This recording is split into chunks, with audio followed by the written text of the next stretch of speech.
And I'm gonna start the live on Facebook as well. Give me 2 seconds.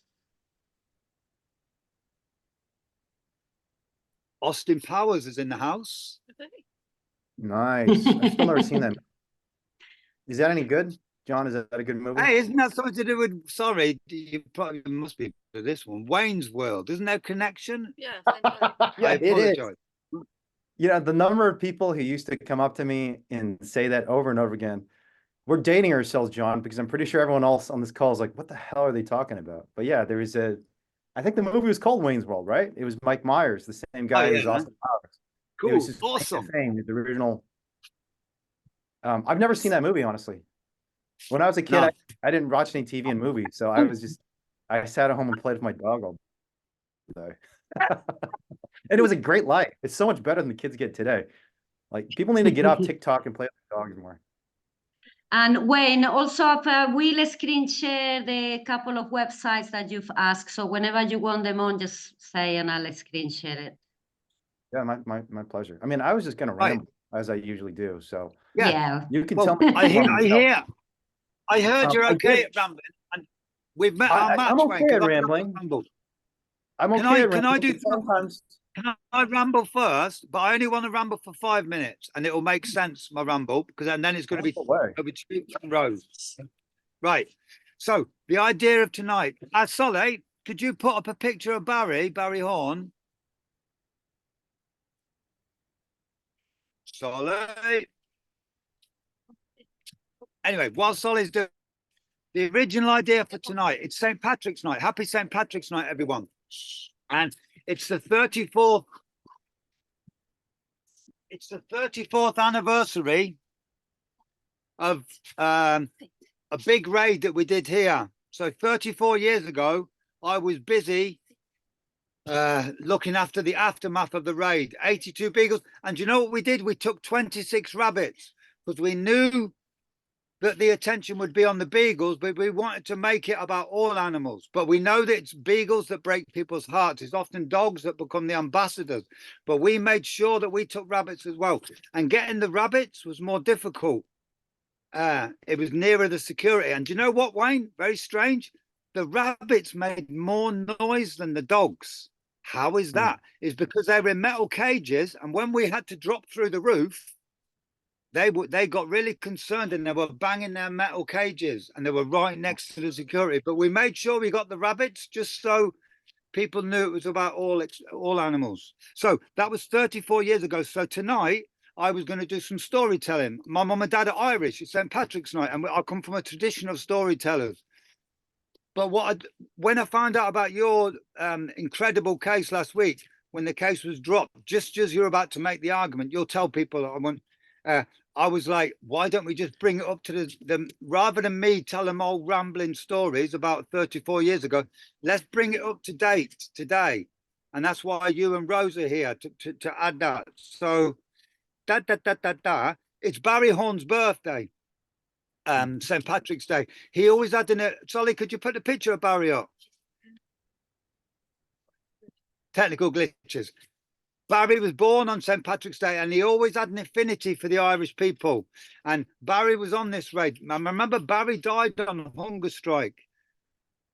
If we look at the history of hunger strikers, the Kurds, Iranians, it's used in India. It's an incredible, like that, what that guy did in America, setting fire to himself. That tradition of harming yourself to try and stop the world from turning around. That's what Barry did when he went to prison. And he did it over the broken promises of the Labour Party. They say things come in cycles. When Barry did that hunger strike, it was because we were sick and tired of the one party being in, the Conservatives. Tony Blair was about to come into power. Before the election, he said, I promise we will have a royal commission to experiments. When Barry went to prison for 18 years, for non-violent offences, by the way, for just damaging property, a lot of property, millions of pounds worth. Barry was a warrior, he was one of us. And he went on 3 hunger strikes, God bless him. So let's remember Barry. Let's remember what happened 34 years ago. But now let's bang it up to date. And I think that's the end of my rambling. And then we'll hear from you. And at some point, once you finish, we'll get Rose to chip in with the UK situation. and let's see how we get on. Over to you, Wayne. John, that wasn't 5 minutes. I wanted more. That was like 2 minutes. No, thanks for the introduction. And it's a great intro because the New Yorker, which is, you know, among the top 2 or 3 most important publications in the United States, just published a piece about political despair and how the cure to political despair is often sacrifice. And it's kind of one of the deep ironies, because I think mostly when people feel weak and ineffective, they become more protective of their own self-interest. You know, they crawl into a hole and cry, and I've done this many times when I'm feeling despair. And that's the opposite of what you really need to do. When you're feeling despair, you have to go out there and fight even harder and be willing to sacrifice. And I just seen this happen, not just in my own personal life, but in the animal rights movement for many decades, since I've been a part of, not as long as you, John, but I've been an activist for 20 years. And I've seen the movement go up and down. And whenever we've been down, the most important solution is just being willing to get out there and put some skin in the game. And which I guess is a good segue into why you introduced me and why you invited me to speak today, which is these criminal trials. So for those of you who don't know who I am, my name's Wayne. I'm an animal rights activist who's rescued animals for most of the last 20 years of my life. And really since I was a kid, it was always just a big part of who I was. I mean, it's funny, when I was a very young child, I started out fascinated by animals, and I used to, and this is a shameful thing that I did, but I was fascinated by animals in a very commodifying way. And so, for example, I'd drop insects into spider webs and watch the spiders eat them, because I didn't understand that, you know, all living beings feel pain and fear just like us. And I think this is true even of insects. And I don't even remember when it was, but I think it was probably around the time we adopted our first dog. That fascination went from just being curiosity and this profound sense of joy from seeing animals, watching them, observing their behavior, to realizing they were conscious beings who had feelings just like us. And immediately I went from dropping ants and other insects into spider webs to, one, feeling a profound sense of shame and regret, because I think actually it was Charlotte's Web. Now that I'm remembering, I think it was when I watched Charlotte's Web and I thought, oh my God, these insects that I thought were just toys. I mean, and obviously, you know, a spider can't talk, and an ant is not going to be able to write down, you know, a complaint against me for my misconduct towards the ant. But even the idea that there might be something there, some spark inside something that seemed as trivial but interesting to me as a spider, really awakened me. And I remember being a little kid and going from dropping insects into spider webs to saving them. I used to, like, I'd see a bee or something in a spider web, and or I should say someone, not something, you know, of all people, I should be the one making sure I get my language correct on this, because we just made this legal argument 2 weeks ago. And I think it's a recognition that a lot of kids go through, that, you know, where our instinct, especially with respect to other vertebrate animals, I mean, insects are their own story, and fish and reptiles, but when it comes to dogs, the animals that I'm, I guess, most focused on right now, because I just went on, or almost went on, criminal trial for rescuing some dogs, most kids do recognize these are conscious beings. And it takes some next level hacking for us to transform pigs and cows and dogs from living sentient beings who deserve some modicum of consideration into mere commodities for corporations that torture and abuse on unfathomable scale. And I really do mean unfathomable. So, John, you're outside of Marshall Bioresources in the UK.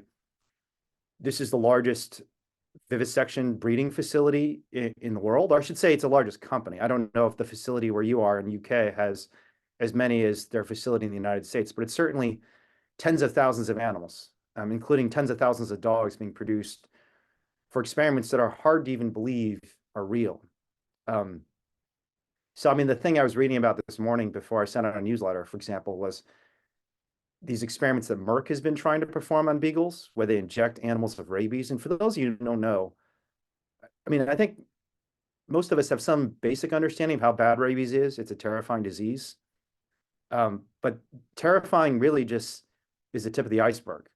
I mean, this is a weeks, if not months-long process of mental and physical degradation. Animals being unable to swallow food. Obviously, human beings develop the fear of water. I don't think that happens in dogs, but massive amounts of anxiety and fear, which leads to aggression. Eventual paralysis. So these animals who get rabies are paralyzed and scared. So it's a combination of both being paralyzed, but also being unable to run from the things that are scaring you because of this disease. And eventually, the most common cause of death from rabies, from what I understand, is they just have a violent seizure and die, so they're thrashing on the ground. And their last moments are agony. And, Ridgeland sent dogs to be experimented on by one of the largest pharmaceutical companies in the world, Merck, to be injected with rabies. And not because we don't have a cure or a vaccine, we already have a vaccine, but just because they wanted a new vaccine they could patent and sell for profit and make potentially billions of dollars, mostly by manipulating consumers. In the same way Merck tricked a lot of Americans about Vioxx. A lot of people know about the painkiller manipulation that the Sackler family, Purdue, Merck was also involved in similar manipulation of American consumers with a drug called Vioxx, and has been subject to, I think, billions of dollars in fines. But these are criminal actions. I mean, you should not be able to poison human beings or animals and get away with it. And yet these corporations, which have tens of billions of dollars of yearly profits, not even just revenue, has such enormous influence that they can not only cover up these crimes, but they can turn them into something normal. And that kind of brings me to these criminal cases. I think the fundamental problem we face is not so much that people don't care, especially about dogs. They do. I mean, anybody who's grown up in a neighborhood anywhere in the United States, and even in China, my parents grew up with almost no exposure to dogs. They grew up in a country where dogs were eaten. But even when we adopted a dog, the first time they experienced having a dog in our home, like my mom, who's really scared of animals. It's kind of weird that I became such an animal lover, because my dad experimented on animals as a vivisector, and my mom was scared of animals. So not the most friendly family to animals. And I think the main reason I became obsessed with animals is because I just didn't have any human friends. So I had to find a friend somewhere, and like the local chipmunks and eventually the local dogs became my friends. And birds too. I always loved birds, and I still love birds. But I remember the first day we brought this little puppy home, and we brought this puppy because my parents knew I wasn't doing well, and it was becoming a pretty lonely and broken kid. And we had a neighbor who had a dog, and I loved the dog so much, and the dog, loved me so much. It was the only kid in the neighborhood liked me. All the other kids made fun of me. They said I was fat. They didn't like that I was Chinese. My English wasn't great back then because we spoke Chinese at home. But there's this dog who just loved me. It was my neighbor's dog. And so every day I'd come home and beg my parents for a dog. And eventually they finally let me get a dog. And I remember even my mom and my dad, who one was scared of dogs, the other didn't vivisect dogs, but experimented on animals at a big pharmaceutical company. Incidentally, a pharmaceutical company that buys dogs from Ridgeland, Eli Lilly. Both of them, the moment they saw this dog, so this dog, her name was Vivian, and she was like a black mutt we found in the classified ads. Someone just had a litter of puppies and didn't know what to do with them and gave them away. And, my parents didn't want to spend money on a dog because we were, relatively poor back then. And so we just grabbed this dog from this guy who, had a litter of puppies. And I just remember my parents immediately going from this distance and fear and like lack of empathy to concern, because when we adopted Vivian, the moment we took her away from her mom and her siblings, I still remember this, she kept cowering under this bench. She was so scared. And my mom, who was, again, terrified of animals, she just didn't want to come close to them. Like, she couldn't help but come closer to this little puppy because she saw the puppy was scared and she wanted to help. And that's one thing my parents always did teach me, that when someone's scared or hurt, you got to help. Like, who's going to help them if we don't? And I'm sorry, I'm getting a little emotional. Whenever I talk about my mom, I get a little emotional because I lost her a few years ago, and she was my greatest teacher. And that was really brave of her, because to be afraid if she had been bitten by a dog as a child, she had never had any animals other than occasional chicken that they'd slaughter when she was growing up. And she was always scared of animals. And she ended up loving this dog so much, to the point that when my dog died, Vivian died, I feel very guilty about Vivian's death, and so does my mom.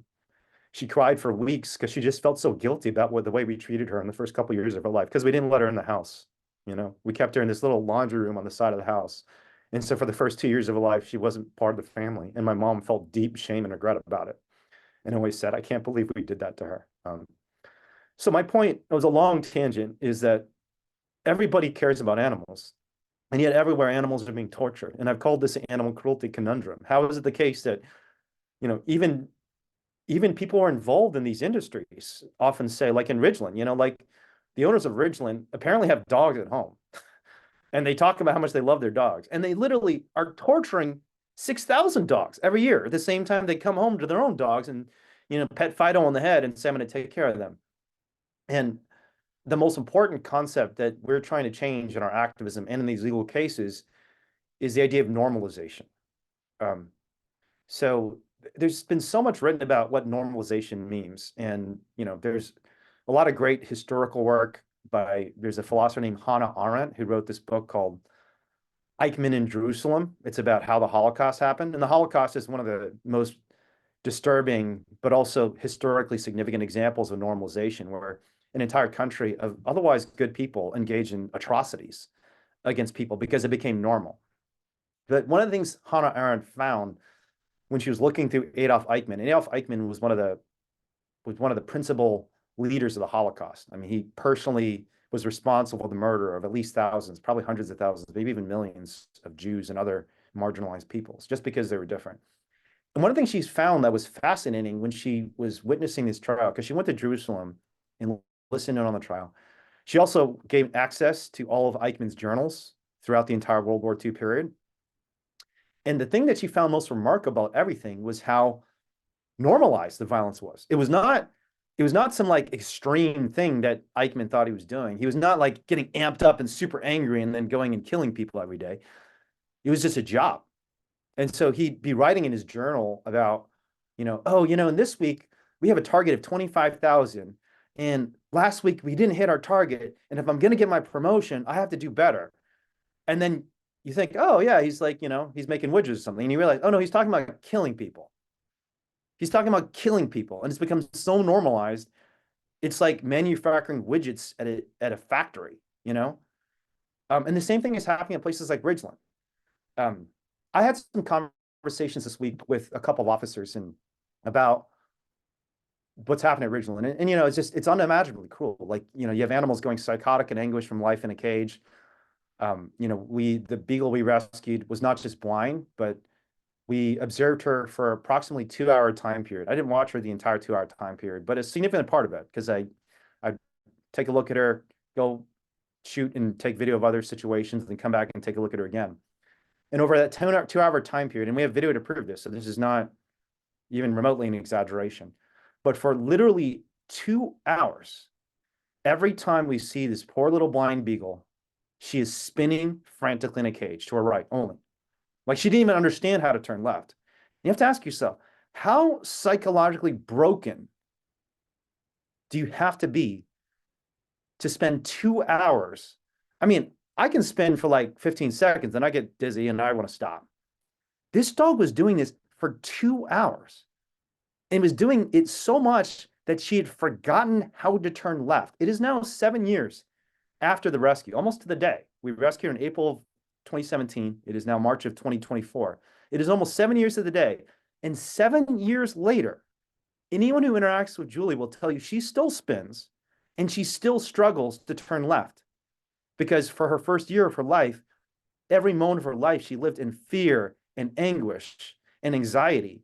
And all she could do to try and resolve that suffering was to spin to the right. And that's all she knows how to do. And like I said, I think anyone, including a former vivisector like my dad, my mom, who was terrified of animals, they saw something much less bad than that. Just a puppy cowering for a few moments underneath the bench, and they were moved to act.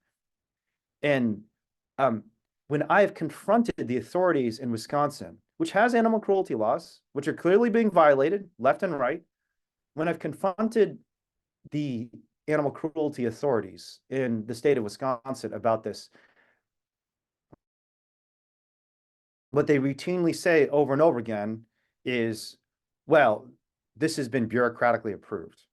So for example, I had a call with the animal control officer on Friday, and he kept saying, oh, I can't do anything about this because the Department of Trade and Consumer Services, or Consumer Protection, I'm sorry. It's DA, Department of Agriculture, TCP, Trade and Consumer Protection, or it might be Services Protection. I don't remember the exact acronym. You know, saying, oh, they're supervising this, they're handling this. You know, it's such a bureaucratic answer. If I went up and said, good God, someone is torturing a child in a cage and that child's about to die, and law enforcement's response was, oh, you know, there's some bureaucrat who's handling it, don't worry. I mean, we'd all say, like, this is ridiculous. I mean, that's absurd.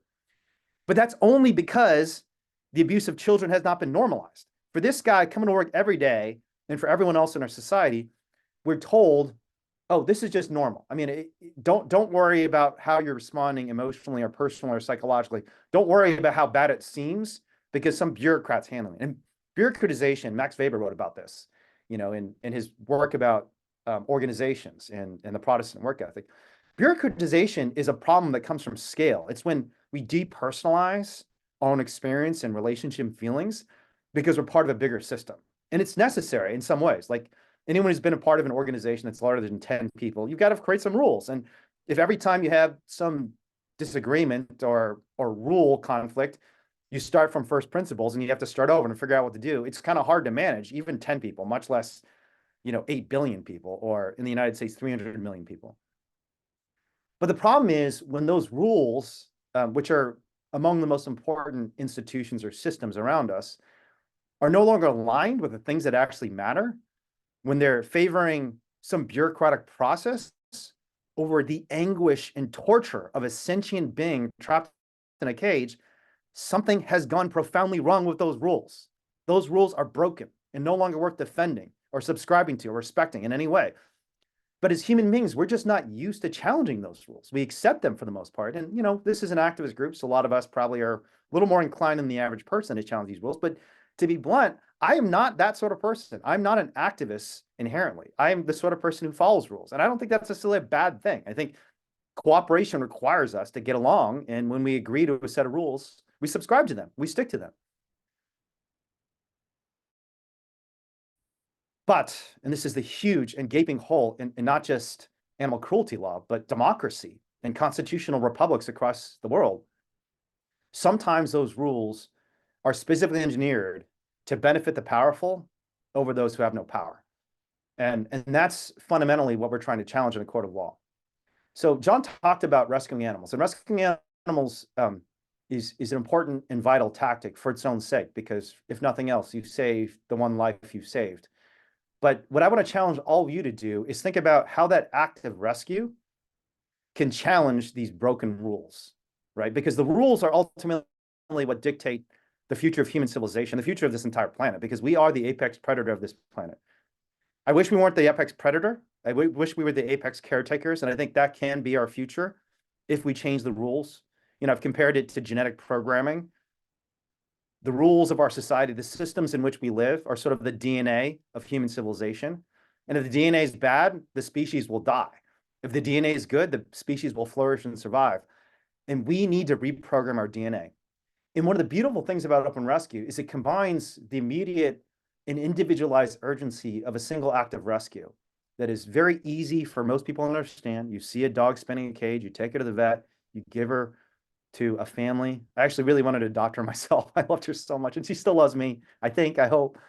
But I had a very aggressive dog at that point who was rescued from a dog fighting circle, and it was actually dangerous for me to adopt other dogs. So, but Julie still loves me, and I still love her. And that relationship we have is the relationship we should have with other animals. And the beautiful thing about not just the act of rescue, but these trials is we get an opportunity to challenge these rules, to break these broken systems and transform them into something that makes so much more sense, even to a person like my mom who's scared of animals, even to a person like my dad who's a vivisector experiment on him. He doesn't anymore, and he's turned around and he now is a huge contributor to animal rights causes, and I'm so proud of him for that. But that happened partly because of his own experiences of animals and his own examination of a specific situation, like a little puppy who's scared under a bench and says, yeah, I see this puppy and she's scared under a bench. Should I hurt her more? Or should I help my son and give her the safety and love and care she deserves? And that's what we can do for the entire system. So in these court cases, our goal is to present that narrative and challenge a jury of our peers to answer that question. If you saw a blind beagle puppy agonized and spinning and in utter anguish in a cage, what do you think the crime is? Is it helping her? Or is it putting her in that cage in the first place? And I think most people, even people who are not vegan, even people who've never even heard the term animal rights and think animal liberation sounds crazy and radical and scary, probably going to say, I think I'd rather take the dog out and take her to a family who loves her than leave her in that cage. And if we can institutionalize that very common sense moral intuition that most people have into a broader legal principle that doesn't just defend the individual activist who's rescuing the animal or the animal they've rescued, that can change the entire world. And I'd challenge all of you. I issued one challenge already, which is get out there and put some skin in the game. If you're constantly worried about your own feelings, no fault for that. If you're in a state where you're focused on self-preservation, by all means, focus on self-preservation. But sorry if this is blunt, but get out of the movement. Because people who are oriented around their own self-interests cannot be good activists. I'm just sorry. That's just one of the lessons of social movements. Because Martin Luther King Jr. didn't get out there and said, I have a dream that someday someone will, make me and my family happy and safe. He said, my dream is a world where little black kids and little white kids can go together to Fun Town together, and I'm going to fight and die for that. And that was his dream. It was a dream of sacrifice, not just a dream of self-preservation. And we have to follow that same lesson. Susan B. Anthony did the same thing. There were so many women who were fragile and scared and terrified about the prospect of even speaking up to their husbands. This is at a time where domestic violence was not even a crime. You could not rape your own spouse. It was like legally impossible to rape your own spouse because women were considered just things. And she went out there and said, come at me. I'm going to demand my personhood. I'm a person just like my husband, or just like my father, just like uncles and brothers and cousins. And I'm going to vote. You could throw me in jail for it, but that's what I'm going to do as an activist. And that's my first challenge. But the second challenge I'd offer to all of you is when we make these sacrifices, and especially when we're in a court of law, and we're thinking about how we can create change that extends beyond just an individual case. I think the second challenge is to believe in the power of our message to change the entire world by recognizing that we don't have to just focus on the rinky-dink. And again, rinky-dink is a terrible characterization because, again, saving one life is how to save the world. But we have to recognize that we have the power by saving one life to save the world. And one way to do this, and this is the challenge, is to constitutionalize your activism. And by constitutionalize your activism, I do not mean C with a capital C.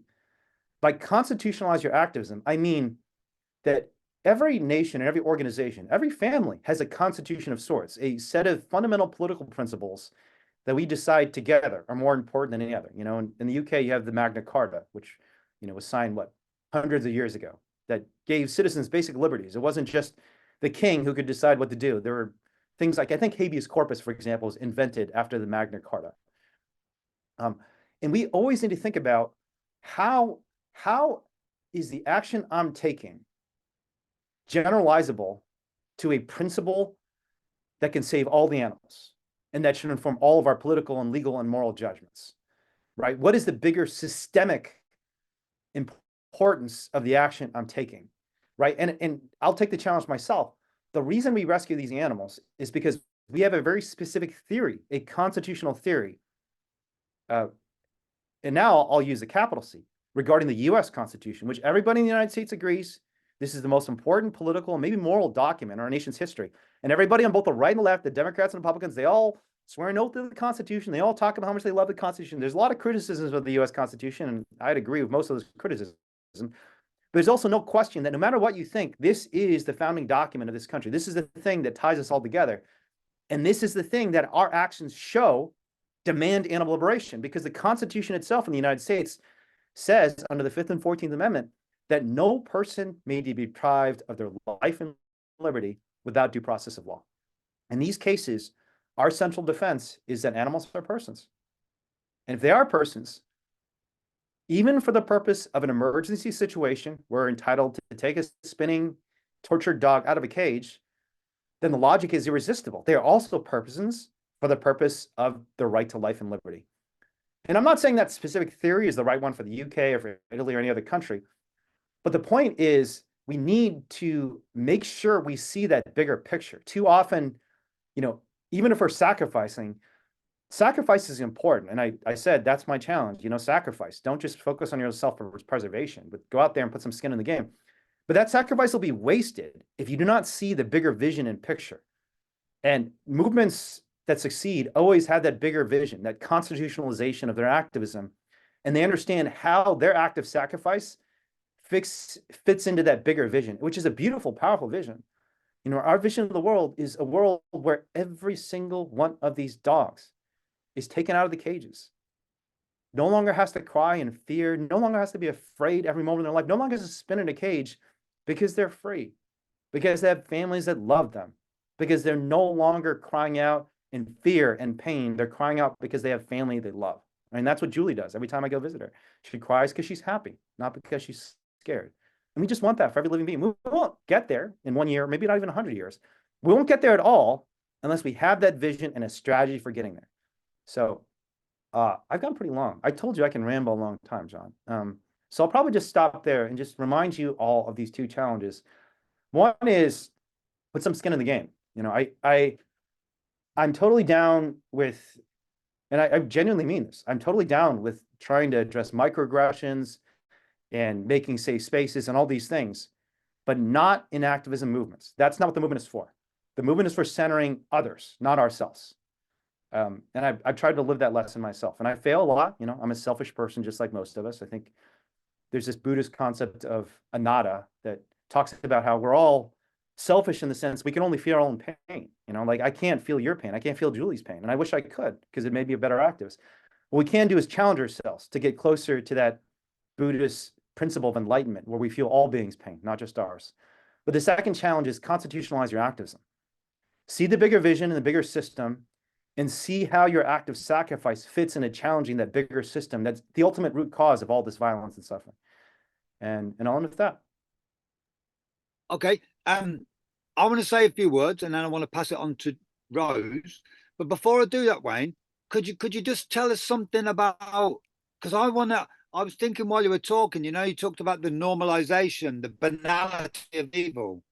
What our job is to normalize compassion, normal compassionate acts. And I think, I said before it was recording, we talked about the ALF. Those kind of days are gone. But people have now turned into Raid in a Laboratory into something like scene from Ocean's 11, where you need Brad Pitt and you need these special troops trained in the mountains of Uzbekistan who we helicopter in. Nothing could be further from the truth. If you look at the video that we shot 34 years ago, one of the reasons we went to prison is because Danny had provided, he got done as well, he provided the radios, and on the bloody small, ever so small video we took, 20 seconds, I managed to capture the radio, which was on Danny's belt, and the forensics and the police zoomed in on it and had the name of his employer. So we weren't crack trained. I came from a time 30, 40 years ago where the animal rights movement was extremely radical. Breaking into places was endemic. It was normalized. Now we've lost that touch. And you talked before about hopelessness, and maybe with all the surveillance and the security, now it's become too difficult. I heard something the other day, and it's like, it was about that need, that burning passion. And it was about two crackheads looking at each other, two drug addicts, saying, how much money we got? Empty in their pockets, £4.50. Well, we need £20. I tell you what, let's leave it and we'll get it tomorrow. No, they've got a burning desire. And that's what drives us. And now I want to bring Rose into it to kind of normalize what happened with Rose. That it wasn't, well, Rose will tell us about it. But do you get what I mean, Wayne? Could you come back on that? Tell us a little bit about the actual rescue Because I'd love to know the actual moment of rescue, how you did it, who you did it with, how did you have a circle of people to do it with, and then we'll pass it on to Rose to give the account of what she's got to tell us. Yeah, I'll be brief on this because I want to hear from Rose too. But it was pretty easy. I mean, there's an unlocked door. Most of the doors were locked, but there was an unlocked door. We walked through it. And further, even though alarms went off throughout the facility, we just stuck around and waited until the alarms went off and the security left. And that's the reason we got Julie out. And I blogged about this. It was, you know, even I mean, I feel like I'm a pretty kind of resilient person and not easily scared by things nowadays. But, you know, the entire team and I were terrified when all these alarms went off. And I had to like walk us through and just realize, okay, you know, for sure, these alarms are very scary and we got to look out telling us that there's security trucks coming in, but we have to be confident in our plan and our ability to surveil this place. But even if you don't have a plan, I mean, I think what you said is right, that there's kind of a can-do attitude that was lost in the movement. Probably about 20 years ago, around the time the ATA passed in the United States, the ag-gag law started getting passed. And I don't think it is actually because of those laws, though. I think there was something else that changed in the culture. And a lot of it has to do with this concept of safetyism, that even within activist movements, our main priority is protecting ourselves rather than protecting, you know, the beings we're supposed to represent. But yeah, it was pretty easy. And one of the ironies is specifically about open rescue, because I think, you know, I know quite a bit about open rescue now, given how long I've been doing this. And given how interested I was in it 20 years ago, it is now easier to do an open rescue than any point in the Animal Rights Movement's history. There are so many resources and trainings and technology available. It is so easy. It was so hard for me to figure anything out 20 years ago. Now we've got like manuals and trainings and, you know, all these websites and YouTube videos. It's just so easy to figure out how to do it. And we have fewer people doing it. And that's, I think, one of the fundamental obstacles. And, you know, we actually just had a strategy conversation on Saturday morning about why is this happening? Why is the movement, why is it the legal repression? Is it infighting? Is it kind of the lack of good ladders of engagement? I don't know. But it's actually, that's a good segue into kind of what Rose is doing, because I think across the world, I mean, I see Animal Rising as probably, you know, the most powerful platform for mobilizing people to rescue animals in the world today that I've seen, even more so than my work, because we kind of hit some roadblocks and they continue to do amazing work and get incredible headlines and support for doing so. So let's hear from Rose. Thank you. Thank you so much, Wayne. And yeah, thank you, John, for inviting me to speak today as well. And yeah, just you're so inspiring, Wayne, as well. Like, I don't think we'd be doing what we're doing without, yeah, seeing all of the work in the US. So yeah, thank you. And yeah, just in case anyone doesn't know me, I'm Rose. I'm from Animal Rising, formerly Animal Rebellion. And we have many campaigns, but yeah, the Animal Rising part of the organization focuses on direct action. But yeah, we have other campaigns that focused on institutional change as well. But yeah, we'll focus on the animal rescues today. And yeah, I guess the actions that have got the most public support have been the Beagle rescues, not surprisingly. And we've done 2 rescues. So they were both in 2022. In June 2022, Ben, Bo, and Dan rescued 3 beagles from MBR. And then we went back again in December because we felt like we had some unfinished business. So we were like, 3 is not enough. So we'll go back again with 12 people that time. And I was one of those 12. And we rescued 18 beagles that night. And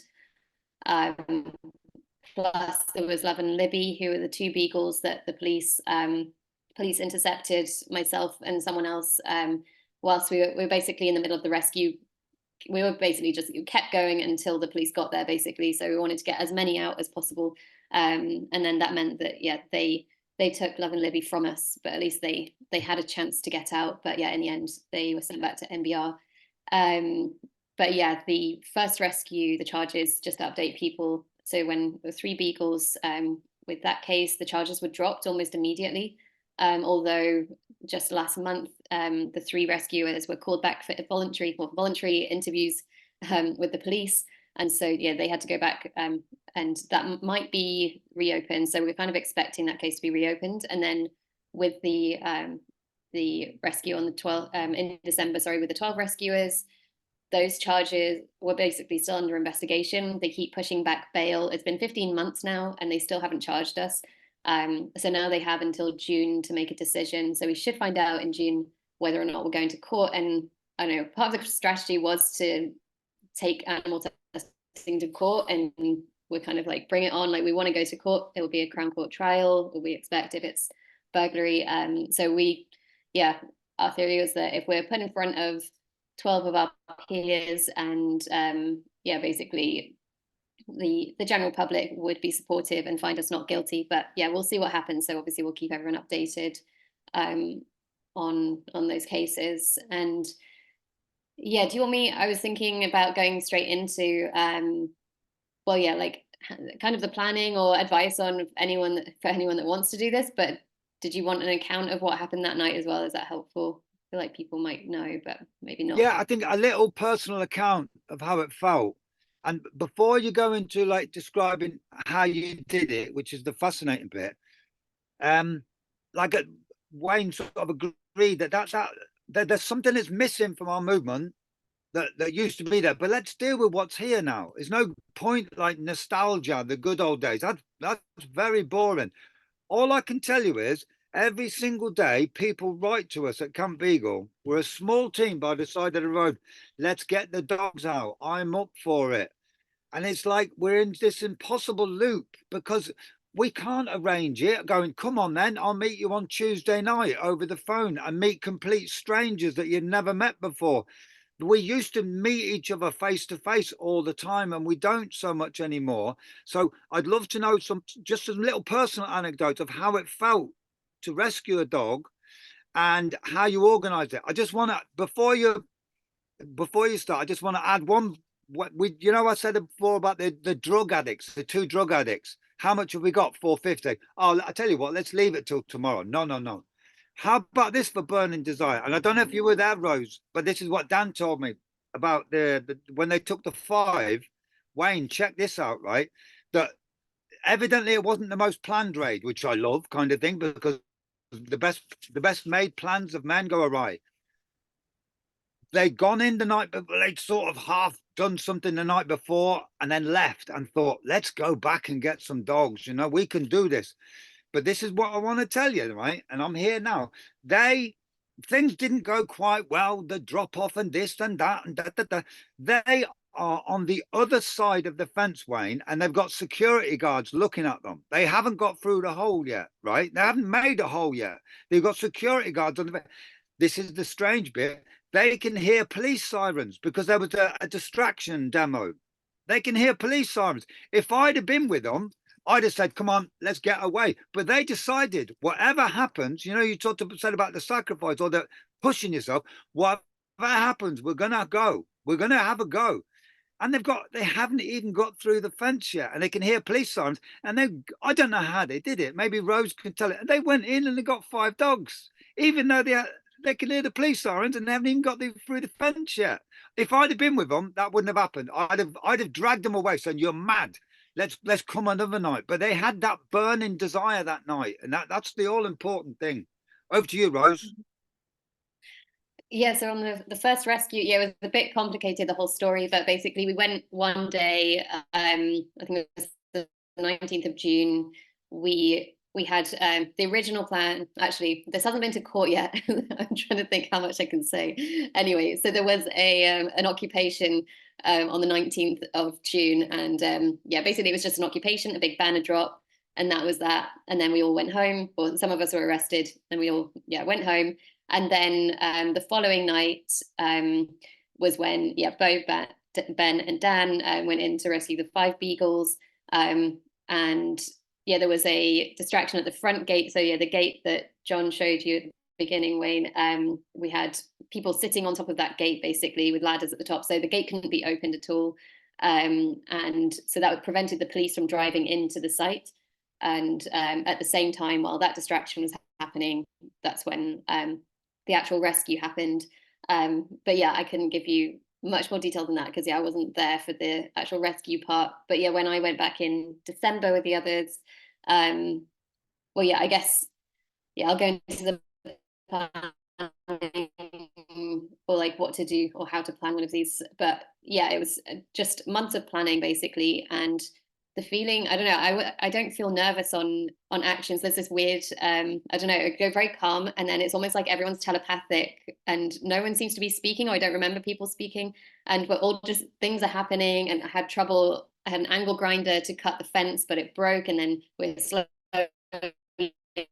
cutting with the fence with bolt cutters, which was taking ages. And then we could hear there was another team that got in on the other side. I could hear the alarms going off already, but similar to, I guess, the first rescue, it was like we could hear the alarms going off, but it's like we're going in and we're doing this anyway. It's all it's psychological. Like no matter what the barrier is, it's just like we're doing it. We're like, yeah, everyone's just super focused. And yeah, I just remember just cutting through this fence, and it felt like forever.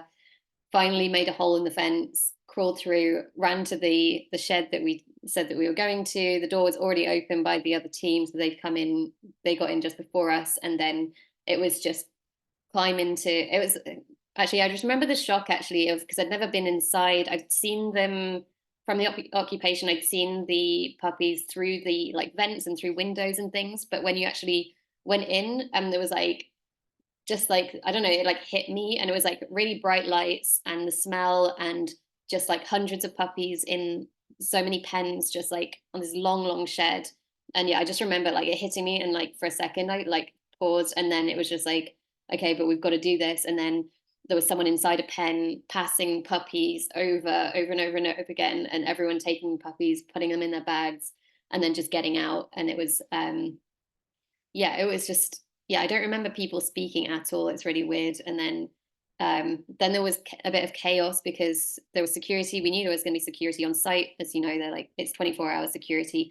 They were literally wrestling with the puppies as well. Like they were literally trying to pull puppies off people. It was like, yeah, really horrible. And yeah, it was like, they were really physical with people, particularly women, and with the dogs. And then, yeah, we had basically, yeah, they were blocking one of the holes in the fence, so ran to the other side where there was a big group of us. There was still a security guy there trying to stop us getting over the fence, but that was just like, that's not a problem, we're just still getting over the fence. So even though he was standing there, I know in some situations people might freeze or just stop if there's a security person right in front of you, but yeah, there were too many of us, so we were just like people climbing over, helping each other climb over the fence. I'm still not sure how he didn't stop us from climbing over, because he could have easily pulled us down. So I don't really remember. It's quite blurry. And then, yeah, we're climbing over the fence, and then people passing the puppies over as well. And we'd already got 18 out, or just under 18 at that point. And then I was running across the field with a puppy, and then I could see torches coming behind me. And I was running with two others as well. And so I thought it was security running behind me. So we were running, and then my puppy was like wiggling and trying to like get onto the ground. And he was also licking my face as well. So we had this, I remember like running and laughing with him, and just, yeah, I guess that's the first time he's like been out in fresh air and being like held like that as well. And yeah, it was, yeah, I'm glad that we had that moment together. And then, yeah, we were running, and yeah, these two people with the torches right behind me, and he was wiggling to get onto the ground, so I had to like readjust him. So I had to stop for a second to pick him up, and then the two people pounced on me, and they were like, "You're under arrest," and I was like, "Oh shit, it's police." And so yeah, there was like nothing I could do at that point. So they got me, but it meant the other two people were able to keep running and save their puppies. And then yeah, so unfortunately that was Love, that puppy that I had in my arms. And yeah, I remember the female police officer saying, you can trust us, don't worry, we'll take him somewhere safe. I was just like, well, yeah, clearly I know you're not going to do that. And I just like I was putting my body over him and like sobbing. But yeah, there was just like, I knew there was nothing I could do at that point. It was just really a really horrific situation.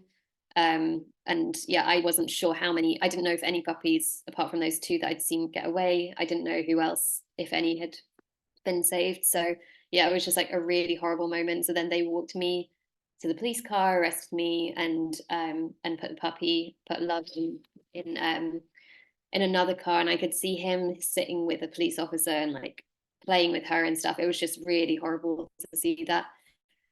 So yeah, it was, and yeah, beagles we know are just so trusting, and yeah, it was just really sad to see him with a police officer.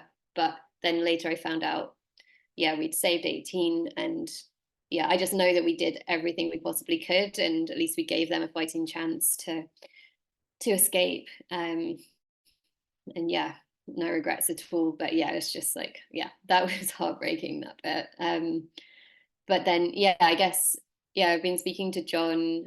Well, yeah, we spoke earlier about this call, and well, yeah, we speak now and again, I guess, about how we need more people to be doing this. And well, yeah, how it is like amazing how few rescues there have been from NBR. I guess it's not totally surprising considering the amount of security and everything, but it's such a high profile place. And yeah, it is quite surprising how, yeah, it's only been, I don't know how many rescues have happened there. Is it like 4 or 5, something like that, in total? But yeah, it's not that many, like actual like separate actions.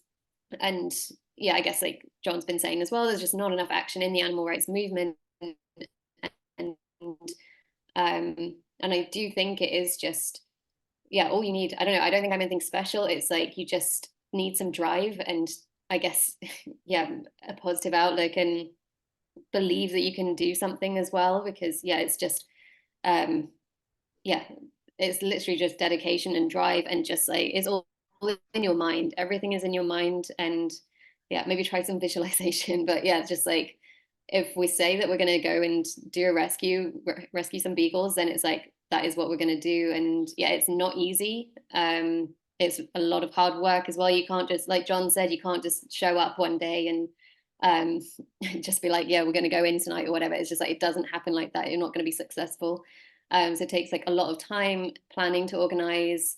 A lot of the time you only get one shot, because if you get caught in the middle of that, then yeah, or at least you're not going to have another shot for a long time. So it's like you've got to prepare well in advance, talking months, and also just talking to people and getting advice from people that have done this or similar things before really helps as well. And just working on the strategy, the court strategy, preparing for, so yeah, basically the court is still part of the action. So we say like an action isn't over until the trial is over, basically. So like that's still part of the whole action as well. And also just like thinking big. I think like something in animal rising we're good at is just being really ambitious and thinking like, how can we make this bigger? How can we rescue more dogs? How can we get more press? How can we reach more people? And how can we inspire more people to do this as well? So it's like, yeah, whatever you're doing, like times it by 10. So it's like when we disrupted the Grand National, it's like, we're not going to just get 10 people on the track. We're going to get 100 people on the track. And yeah, it's like trying to upscale whatever you're doing, just making it as big as you possibly can. And then, yeah, other things like key things, obviously getting the right people. You want the right people in actions. They need to represent your, like the movement. So whoever's doing these actions, you're representing the movement, like in the media and in courts. You don't want someone that in 2 years' time, when they go to trial, has decided, I don't know, that they don't agree with the messaging anymore, or they've, I don't know, regretting what they did or something like that. So you need to make sure that people are, I feel like our training sessions are really rigorous, and like we're really thorough with people. That's something we've learned over the last few years, is making sure people know all the risks as well. Like you need to be prepared to be going to prison for this as well. Like if you're not prepared to go to prison for this, don't do this action. That's absolutely fine, but just don't do it. And you can do, like, your skills can be used elsewhere. And also being like mentally and physically prepared. Like physically, that action, because there's security on site, it meant that people were running through fields with beagles and having to climb over fences, through fences and things like that. So yeah, you really have to be like physically prepared, but also mentally as well. So again, yeah, just like mentally prepared for the consequences. But also it's like all of the barriers to entry are in your head. So if you see a fence, it's like, that's not a problem. You can climb over it, or you can cut through it or go under it. There's barbed wire, that's not a problem. Like you find a solution for that. CCTV, that's fine, because with Animal Rising, we own up to everything we're doing. We are held accountable. So CCTV isn't an issue. Security guards, yeah, we know that they're going to be there, and we prepare for that. And that's not a problem either. So like there's all these barriers that people like worry about, but you just have to like mentally prepare for all those different scenarios. And it's like we are going over that fence. We are like ignoring the CCTV. We're not worrying about that. And we have like people to de-escalate with the security guards and things. So yeah, it's just like, it's so psychological. And once you get over that, I don't know, it feels like anything is possible once you've like got over those barriers. That applies to like any action that we're doing now. It's like big part of the training is doing things like role plays, where you're practicing getting past people or over fences or whatever it is, and you're like giving people the worst case scenario, and then they've done like role plays, and then they're prepared for, or as prepared as you can be for real life situations. I also recommend doing like I don't know, a chicken rescue, or yeah, going to do like, if you're planning a beagle liberation from like the most high security place in the UK, I recommend getting people to do like 1 or 2 like chicken rescues from farms or something like that, to prepare people for the like sneaking in, going in, picking up the animals and getting out. And then it's just like those steps are in people's heads already. And obviously, yeah, it's quite different when you're actually going to MBR acres, but yeah, it's possible to do it from, yeah, it's like start small and then you build up to MBR. I guess like, yeah, don't do MBR as like your first ever rescue. And yeah, just like I guess, yeah, with animal rising, we always like carry like non-violence is like our main philosophy and strategy, and we're just, I think is really, really important, the image that we portray in the press, because I think the animal rights movement has a negative image, or it can do, and we want to get the public on side, and by doing things like being accountable, not wearing masks, and yeah, just like the way that you interact with security and the press and police as well, even if it's difficult to be, I know it's totally understandable, people don't want to be best friends with the police, that's totally fine, but the way that we interact with people on actions is really important, and how we portray ourselves in the media, because that affects the whole movement, and we're representing the animals as well. It's not just the movement, we're representing the animals. Same in court as well. It's like, I feel so uncomfortable having to like play the game and yeah, go along with stuff in court, and but things like dressing well and just, yeah, being polite in court and things like that, yeah, we realize it's just so important, and yeah, we're doing this, we want to win, basically. You don't want to go into court I don't know, yeah, saying like being rude or not going along with, yeah, how you're supposed to act in court, things like that, and or being rude to the police, because yeah, that doesn't help our cause at all, and yeah, sometimes we have to suck it up and it's shit, but it's like, if we want to win, we have to play the game sometimes. So I think just like making sure people are okay with those things before doing an action is really important too, because that's definitely not for everyone either. And also things like having a press plan well in advance, like I totally agree with I think it's what Wayne was saying earlier, like rescuing animals on its own obviously is a good thing, and you've saved some lives, but we want to make this as big as possible. You want as many people to see the action, to see what's happening in MBR acres, and also to make that connection with the animals and the individuals that are rescuing the animals. And to do that, we need to get press. We need to get our story out. So yeah, trying to have a press plan far in advance is really, really important as well. And then also having like a call to action or something, yeah, like for after the action as well, that people can get involved in, whether that's like donating money or coming to a march afterwards or whatever it is. So I guess I don't think we did a great job of that when in December 2022, I think. But then with the Love and Libby situation, because yeah, we didn't really plan anything in advance, but then it was also Christmas time, so it was quite difficult. But then with the Love and Libby situation, we mobilized loads of people to go to Cambridgeshire police station and or the headquarters to ask them to release Love and Libby. So that actually worked out quite well, but we hadn't actually planned anything in advance. So I think we could have done that better. And there's also just other little things like micro designing every single step of the plan, like down to what everyone's wearing, what colored tools you're using. So like to appear like less aggressive, we wear pink t-shirts, and we did use a crowbar to get into one of the doors. We painted it pink to make it look less aggressive, because obviously crowbars are not like the most like fluffy or friendly tool to be using. So yeah, every tool was like painted pink and had like love hearts and like paw prints and stuff painted on it. And I couldn't find any pink crowbars to buy, but yeah, if anyone knows. But anyway, you can just like spray paint the pink. So yeah, it's doing those little things that can just help, like, because yeah, we don't want to intimidate the security guards. I'm sure it was scary for them. We don't want to look aggressive towards the public or the police. And yeah, it's just, yeah, looking as, I mean, we are non-violent, we are friendly people, we're just dog lovers basically, and we're just coming in to save some lives. That's all we care about. And so yeah, it's just, yeah, the micro design, things like that. I guess a lot of people wouldn't even notice. I don't know, but if you look back at the videos, we did show the clip of them like crowbarring the door, and you can see the pink crowbar. So yeah, just little things like that, just yeah, add some love to the action design. And then also just a big part of it is also planning for the aftermath, because yeah, often you're just focused on the actual action, but then what happens afterwards, like how are the dogs getting out, where are they going, and things like that. So yeah, that's a really, really big part of it, and keeping them safe as well, because yeah, I don't know how it was in the US for you, Wayne, but yeah, in the UK the police took it pretty seriously. They actually raided a 100-year-old man's house for because yeah, they saw a photo that we posted and thought that the dogs had gone to his house, and yeah, they ended up raiding like someone that's totally unrelated to the action.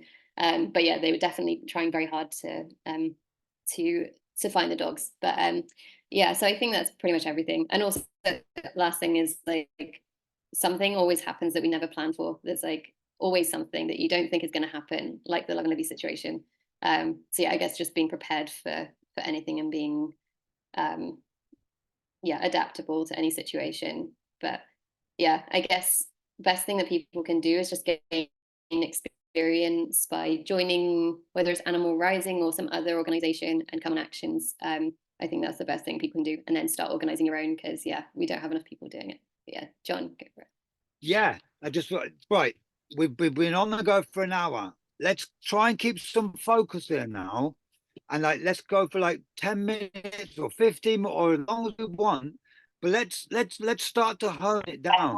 Let's cut the shit back. We're not on a Joining, whether it's Animal Rising or some other organization. Look, there's a weird button. And start organizing, because yeah, we don't have enough people doing it. Can anyone else hear that? I can hear a weirdy noise. Yeah.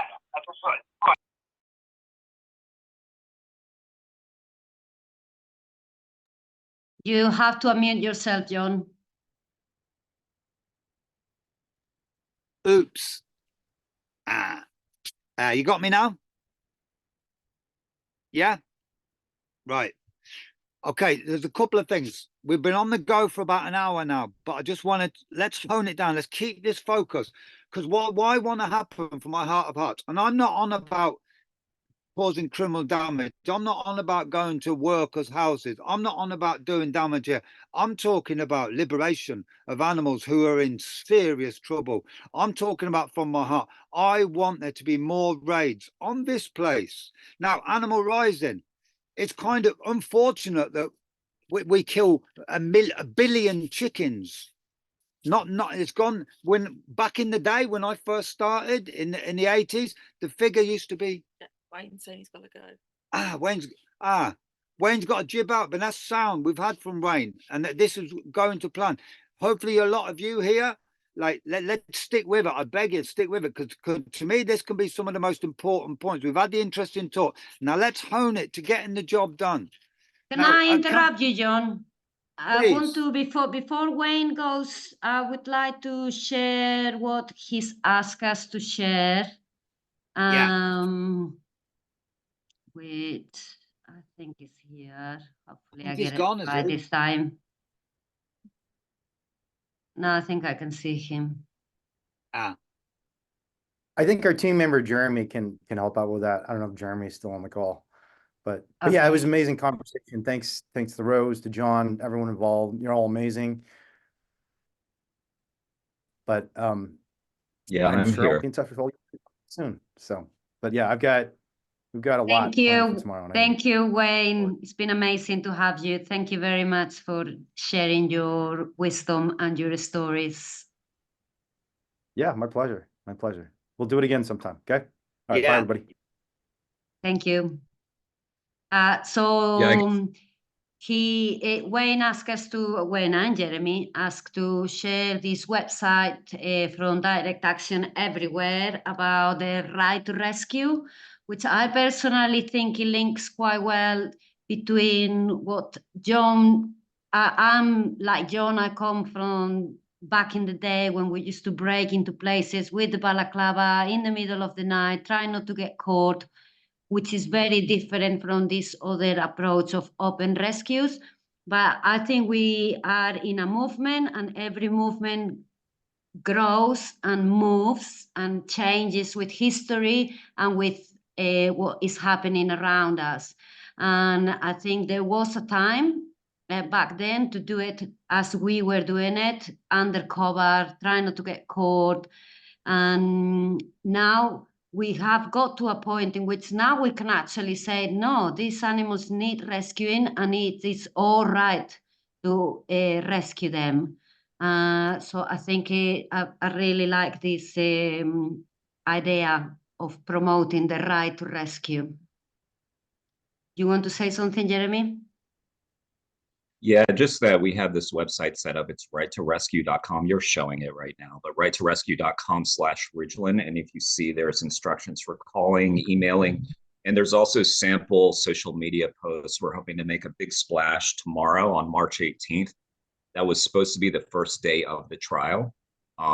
They dropped the charges, hoping that this would all just go away, but we're not going to let that happen. So we're still hoping that there will be this big groundswell of support that day. So yeah, if everybody could follow this link and follow the instructions, make your own post, make a phone call, send an email. We're trying to have the district attorney in Dane County, Wisconsin, actually do something about the animal cruelty now that the charges against the rescuers are dropped. Hopefully they'll actually take action against the animal abuse that's taking place still to this day. So the Ridgeland Farms put out a statement when the charges were dropped saying that they didn't want to see this media circus take place, this circus of people against animal testing. So they have basically admitted that they dropped charges for that reason. So that should be a little extra incentive for people to make sure that they are not effectively silencing activists, because that's their goal. So we really appreciate your support from across the pond. And if anybody can do that, that'd be helping us out a lot. We really thank you. And are you looking for a hell of a lot of response tomorrow? And then the rest of the week is okay. But do you want a lot of people to do it tomorrow particularly? Or is it okay to do it this week? Yeah, I mean, we'd really like to make a splash on March 18th, our day. But of course, beyond that as well, we don't want it to just stop on the 18th. But the 18th was the day that the trial was set to begin. So that's our quote unquote day of action. So yeah, I think impact is bigger tomorrow, but it doesn't need to stop then, of course. Yeah. Okay. The website is at the minute being shared on the chat for anybody who wants to copy the web address. Okay. Can I carry on then, Soleil? So, all the people here, like I said, this is right to rescue. Let's normalize it. But some of the problem has been when we first moved to the camp, I came and I thought, oh my God, here we are. I used to have to spend like this time 34 years ago. Well, this time 34 years ago and 1 week, I tell you where I was at 8:10 in the dark. I was sitting in the hedge because I had to come every single night. Things like keeping the dogs barking by throwing tins on the roof. Because people think back in the day with nostalgia, is if there was no such thing as, there was like Constable Dibble, and there were no such thing as security guards. There were security guards. There were security guards with dogs. There was alarms. Every door was alarmed. when we did the raid, oh my God, 6 police forces got involved, or they did all this wacky forensics. So it wasn't easy then, but we'd normalized it amongst the animal rights movement. It was normal what we did, but now it's not. So now you don't know anyone that's done stuff like this, probably. Like you've met Rose tonight, you know. But one of our problems at Camp Beagle is that we can't arrange the next raid because the people, or we might get, I'd be confident get it, but I'll be found not guilty. I'm confident I could get found not guilty in the court for we've done everything we can. We've done all the petitions. We've done everything that you could ever hope for. And those dogs are abandoned. They're in trouble now. And anyone with a heart will know that. And I'd be happy to appeal to a jury. But if we were to suddenly just announce tonight that Camp Beagle is going to arrange the next raid, we'd be shut down. We'd all get arrested, and that would mean we'd be bailed away, and it'd be a tragedy. So there's a small crew that we can't do it, and I'm one of those people, and it's really frustrating. But I'm telling you now, it's not a bloody secret. I want there to be a raid. I want there to be dogs rescued. It's as simple as that. I don't want you to go and damage things. I don't want you to do this, but I want these poor dogs that I was going to say I can hear now. If I was quiet, if we were quiet, you won't hear it, but I'll hear that because they're in soundproof buildings, but I sleep in here and I hear those dogs and it's heartbreaking. So how are we going to do it? It's not going to be Camp Beagle. And from what I gather, because we kill 1 billion chickens every year and God knows how many hundreds of thousands of pigs, Animal Rising, there again, they seem like a big organization, but they're a small bunch of relatively small. And me and Rose have had some interesting conversations with some tension in it of like, oh.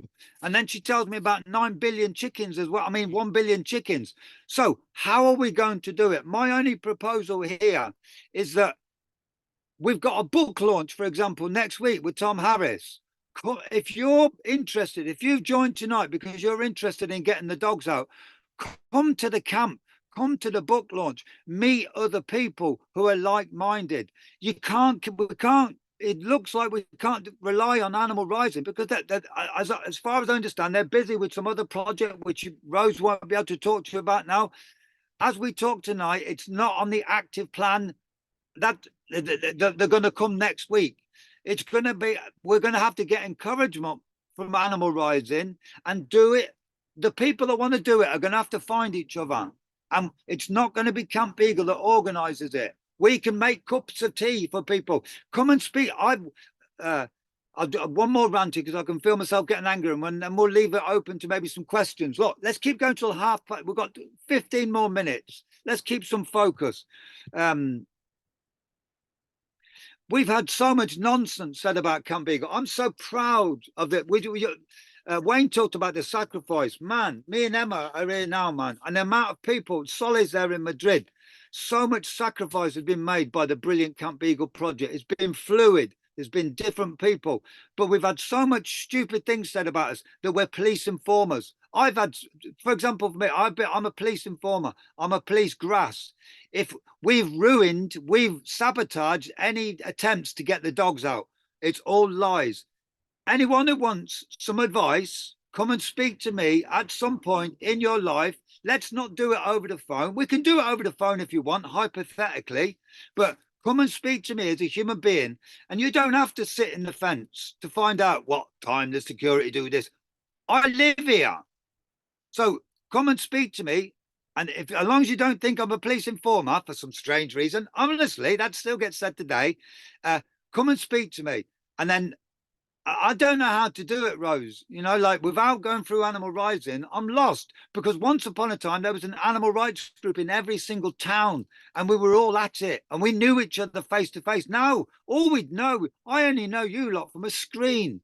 And it's how can I build up confidence with you? Tom Harris has got a book launch next week. We're going to have food, we're going to have speakers, but hopefully there'll be some people coming and they will hatch a conspiracy to save some lives. I hope they do. And I hope they do it face to face. And I think that's my little rant. One more thing I wanted to say. When we did this 34 years ago, it was 1990. I'll finish with this because it's kind of interesting. And it was when you say the Animal Liberation Front, the local animal rights group was the Animal Liberation Front. I've only ever met one person in my life that's not gone through the traditional thing of going to meet other protesters, meeting other people, going on a demo, getting frustrated, and then doing other action. This idea that you can be a sleeper in society, it's nonsense. Anyway, we did a series of raids that year, and we planned it all the year before. It was called Into the 90s. We started off on New Year's Eve, Oxford University. I think this was the second. We had these significant dates because remember there was no internet or anything. There wasn't even mobile phones, and we had to use our memories, and we had to meet people 6 months before New Year's Day, St. Patrick's Day. That's one of the reasons we picked it, so people would remember St. Patrick's Day. And there was a whole series of raids. But do you know, apart from saving lives, which is the most important thing, if anyone ever says to you, what's the point of taking a dog? No, just bypass that person. That person is like, they don't get it. You know, what's the point of taking one dog? That means everything to that dog. But do you know why we did it? Apart from that, it's the most encouraging thing in the world when lives are saved. It cheers us up. And if your thing in life is to give out leaflets or to help dogs or to help pigeons, it would cheer people up so much to hear of this rescue. But because we were so radical at the time, definitely one of our strategies, we are going to take beagles out, actually, because we knew the sympathy for them. And the end result of that, we want to cheer people up. We want to invigorate people. And we never imagined that the world was going to go vegan like it has. Not at all. Not in my imagination. I didn't ever think there was going to be this massive vegan explosion. We were appealing to other animal rights people. Come on, people, you can do this too. Or whatever you're doing, let's do it. It was just to cheer people up. Do you know what I mean? Anyway, let's have some questions. Unmute, or Soleh, you can be the master of ceremonies. Does anyone else got anything to say? Or look, we've got 10 more minutes. So let's keep it I power packed. I can't unmute people. So if anybody wants to actually speak, please go ahead and speak. There was a question here about, well, don't want to word it wrongly. Soleh. Yeah. Yeah. While we're waiting, could you tell that we talked before about this, and could you tell people about the woman you've just met in Madrid? And this, you know the one I mean. Yeah. I don't know what you're going to call it like that. Yeah, tell people just briefly about her. Yeah, it's kind of a slightly different angle. It's not to do with rescue, but I've met the woman who has done the undercover investigation inside Vivotechnia. She was undercover for 18 months, which is the longest undercover investigation ever done inside a laboratory. The image we use of the tube going down the dog's throat, the present one, you know, where it's going, it's high pitched squeals coming out of his nose. That's what she shot herself. And you know, I think she's remarkable, and what she's done is amazing. I could never do what she did. And there'll be other people who will say I could never done what Rose did. And there is people who says to me regularly, I can do what you do living in a camp. But we can all do something. That is the important bit. And we can all push ourselves to do a little bit more than we think we are. We can do. We are stronger than we think we are. And this woman has got incredible images that are so important for us to explain what happens behind these closed doors. And she's got Am I right, Solid? 18 months. Like 18 months, is that correct? 18 with no months. Support. And she wasn't able to talk to people around her. How incredible is that? Yeah, she was told on very early stage that she will start with the lower animals, rat and mice, and as she learned the skills to torture those those animals, she will go onto higher levels. Pigs, then she will go into dogs and eventually into primates. And she just made a decision very earlier on that she was gonna go all the way through. She's obviously extremely traumatized, suffering from post-traumatic stress and having to do lots of therapy. But it's just another form of direct action and another form of attacking this industry. Yeah. So one of the questions here, it was wondering what effect has got breaking in and taking dogs out can have in the future into making harder laws or into making changes on animal testing. I don't understand the question. Say again. Yeah, it took me a while to understand the question too. I read it exactly. Wonder what effect breaking in and getting dogs out would have on doing this again in the future, and what effect will it have in changing the law and changing things in animal testing? Rose, you want to say anything? Yeah, I mean, it's difficult to know exactly what effects it would have on laws. Also, if they, so far nothing has happened. So if, for example, all the charges are just dropped and we don't go to court, that's a win, because that just opens the gates for like people to go out and do this again. And I mean, it's not guaranteed that charges are going to get dropped, but like we've seen with Wayne's case, it seems that, yeah, having public support puts pressure on the courts and the system to drop these cases. So I think, yeah, I mean, nothing's guaranteed. And of course, we know when we do protest and direct action, a possible outcome is that, yeah, new laws are introduced, as we've seen happening because of climate protests.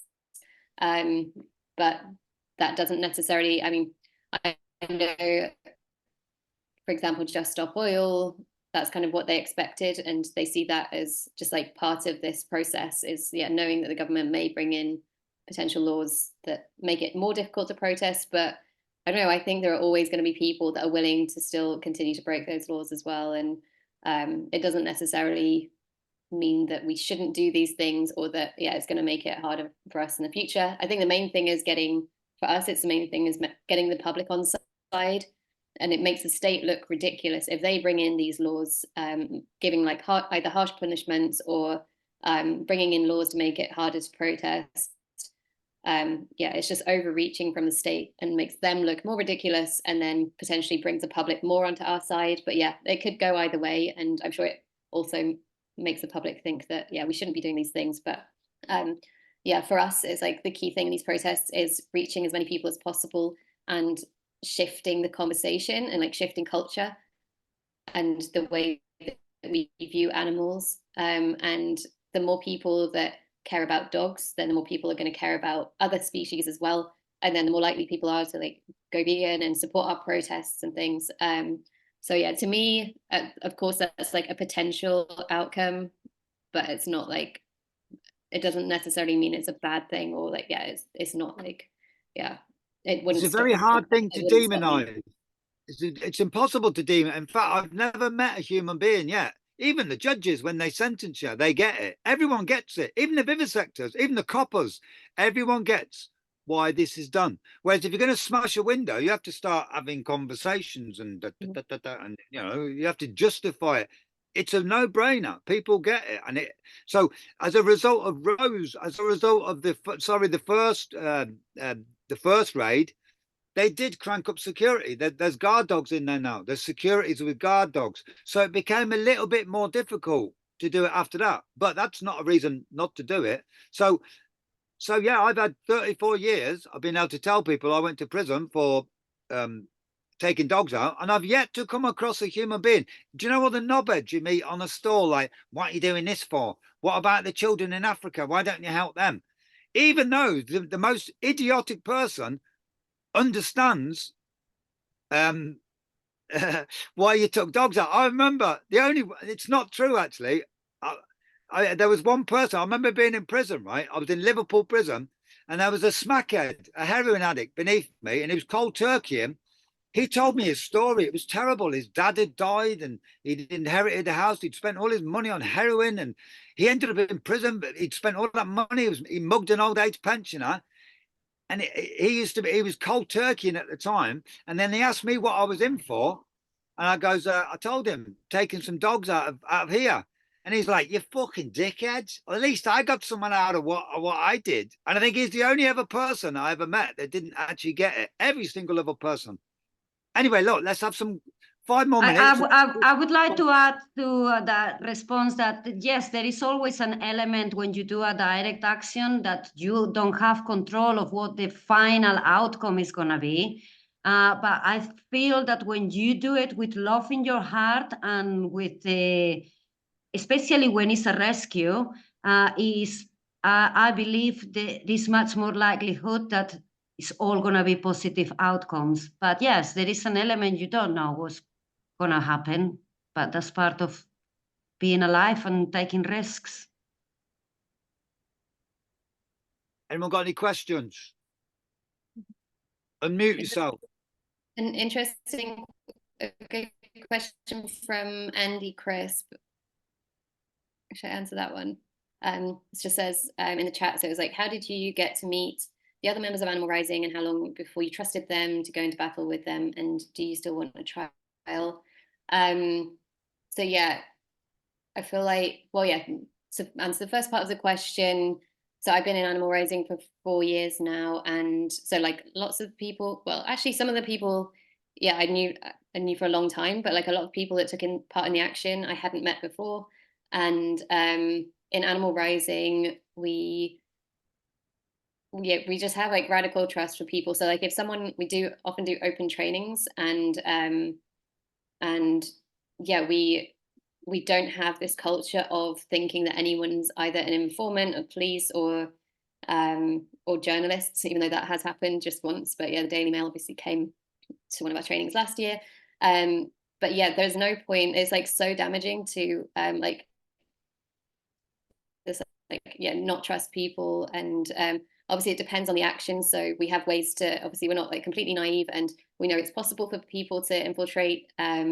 So when we do things like the Grand National, we split everyone into like 10 different groups. So if one group does have like an infiltrator in it, that's okay, because the other 9 can carry on and do the action. And yeah, each group doesn't know where the other group is and things like that. But obviously, like with a rescue like this, I mean, you want people that have done actions before because it's a very stressful action, and you need people that you know can deal with the stress, but also can deal with going to court and everything. So you wouldn't get someone, like ideally, I think a few people, it was the first time they did an action, but in an ideal world, it shouldn't be like the first thing someone's done anyway. And of course, yeah, with this kind of action, you don't want people like just random people that have just come off the street, just in case yeah, it is like police or something, but it's just like so unlikely. And it's also just, yeah, not a good culture to just like think about that a lot. So like generally we don't think about this, and it's like, yeah, if someone turns out to be an informant or undercover, whatever, it doesn't matter. We're doing the right thing anyway, like it's fine. But yeah, for this one, like everyone had come through either someone that we knew or most people had taken action with us before. So they were all within our networks, but we don't have any kind of, yeah, rigorous like vetting process or anything like that. I would say, honestly, we just take people at face value when they come to a training, and that's it. And so far it's worked for us. So yeah. And second part of the question was, do you still want a trial even after all this time? That must have raised expectations of the case being dropped. Yeah, that's a really good question, because I think, yeah, obviously it'd be nice to just be like, have it dropped and then we can all like move on to the next thing. But I don't know, I'm quite excited. I would be excited to have a trial. I think it'd be really exciting to argue this in court. Surely it's going to be fairly easy.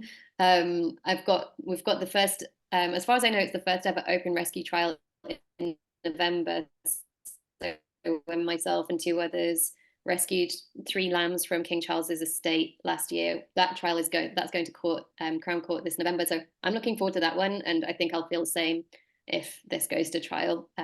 Honestly think it should be an easy win.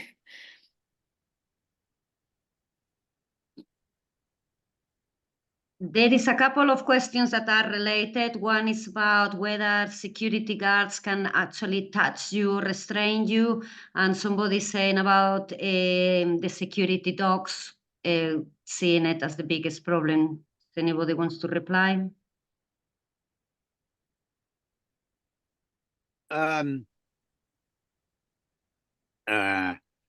Security guards are not meant to touch you.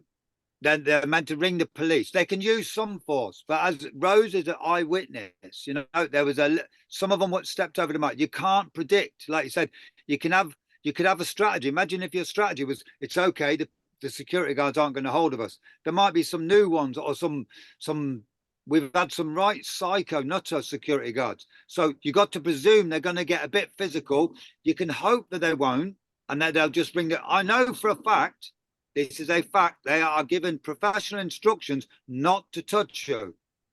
That is their professional guidance. A long time ago, they've gone now, the security guards, a good connection, and he's just telling us about the briefings. They are told not to touch you. But if you get a few psychos, that's what Rose and I'm at like, I think there's a well-known saying in army circles in warfare. I think the first rule of warfare is that your plan goes, as soon as your boots hit the ground, your plan goes out the window. You need plan B, you need plan C. So you'd have to have both plans. One is the security doing what they're told to by the company, not to get involved. And the other one is if you've got a couple of psychos on board. As far as the dog goes, like I said, put yourself in the crackhead. I'm not joking now. Put yourself in the crackhead who's got to get a television. He's got a nick of television tonight. There's guard dogs. So you got to think outside the box. Is the security guard with the guard dog is probably not going to let that dog off, you know, otherwise going to lose his job. So he's going to keep the dog on the lead. So then there's things you can do. When I used to do it back in the day, we used to deal with security guards. Things like a fire extinguisher can totally scare a dog. Rape alarms.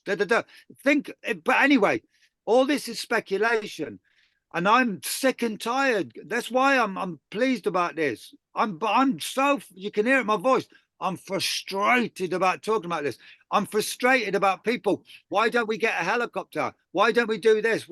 When you're going to do it, as Rose will tell you, there's a completely different way of planning it. It becomes practical and pragmatic rather than, why don't we do this? When you've got a group of people who are set on doing it, that's when the planning gets really interesting, right from the hypothetical points. So all these things, like Rose said, the barbed wire can be dealt with, the fence can be dealt with, the alarm can be dealt with, the door can be dealt with, the door that doesn't open so easily. So plan B for that.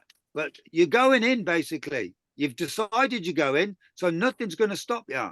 And you take those things into account beforehand. But the guard with the dog ain't going to stop you. And think outside the box to make sure that happens.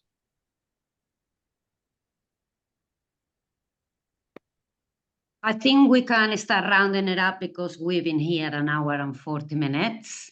But just to remind everybody that next week we have this is Zoom telling me that it doesn't understand my accent. Next week we have a Tom Harris book launch. It'll be a very exciting day. Tom Harris is another long-term activist for animals that has done very much for animals, and it'll be wonderful to hear. He has invited other people to speak on the day. There'll be food, and we'll be here at camp for all of you. I want to add one more bit, like I do, but you know, like 1 million deaths. I talked about 1 billion chickens. 1 million. The 1 million deaths is a statistic, and one is a tragedy. I will say no more after this. And I can see that Joe is on the chat, and I got in trouble a bit with Joe today, like, because she put a brilliant post up with her partner Dave on Camp Beagle.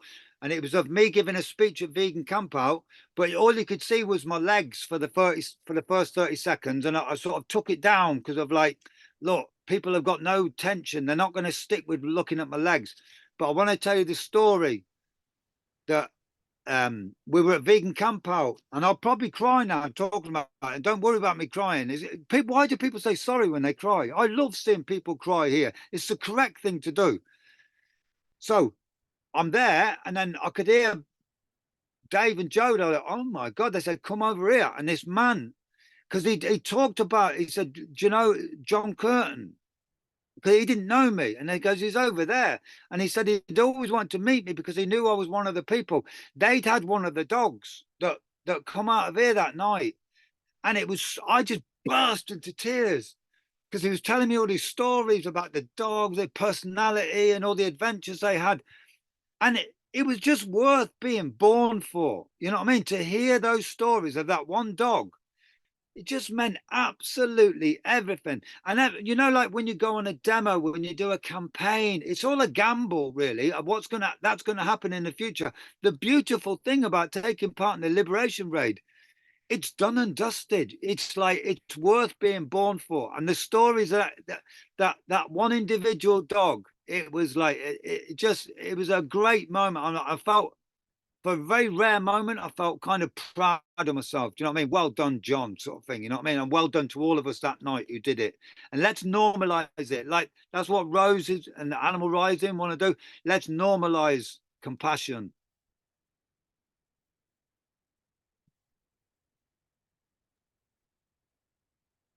I want to say thank you to Rose also for coming today, and hopefully maybe we can arrange another online talk with Animal Rising with you, Rose, and Animal Rising, and just focus on your work, which is pretty amazing also.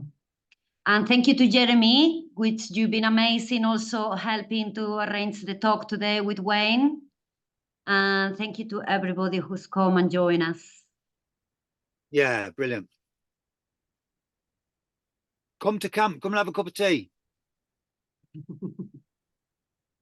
Have a quick look. Yeah, lots of thank you messages, lots of people feeling inspired, which is brilliant. Thank you, everyone. Thank you, Celine. Celine. Let's have the last word to Celine. With Celine, our French connection. Celine, I won't say another word. Celine, no one else can say anything else. Celine, last word to you. In French. Yeah. Maybe not. That's it. Look, no words. Perfect Taoist Buddhist answer. Ah, il faut que je parle. French as well. I have to think. I don't think in France we did what you did in UK and in USA. In Ghana and Mezi, I don't think so. I didn't find anything that anyone no rescue. I don't know of any liberation in France actually. I do. A long time ago, if you Google Operation Greystoke, a really fascinating, really organized raid where they rescued baboons, actually, monkeys. Yeah. Operation Greystoke, as in Tarzan. Operation Greystoke. Have a Google into that, put in France, and it should come up. Operation Greystoke. That was in the 80s. Can you type it on the chat, John? I don't know, can I? I'm a fucking GR. No, I can't. Where's the bloody thing? Somebody's put it. Greystoke. I was reading. Greystoke, yeah. Greystoke. Okay. Je regarderai. I will see that. Thank you. But whatever you do, imagine that story from that working for 18 months, getting up in the morning with no support, going to a laboratory, smiling with all the other lab workers, smiling as they're sticking up, not smiling, but not crying your eyes out when they see the tube go down the dog's throat, going home that night, having no support network to look after you. People go to me, that that puts me to kind of shame. If I think I've got it rough here at the side of the road, that's nothing compared to what she did. But I would destroy myself if I tried to do that. I can't do it. Let's do what's in your capability and what you're good at, innit? Mm. La la la. Cut it because we'll be here all night, innit? Solly, you've got the button that can. I got the bottom. Press I'm the gonna button. close it. Thank you, Ah! everyone. Bye. Thank you, Thank everyone. you. Bye.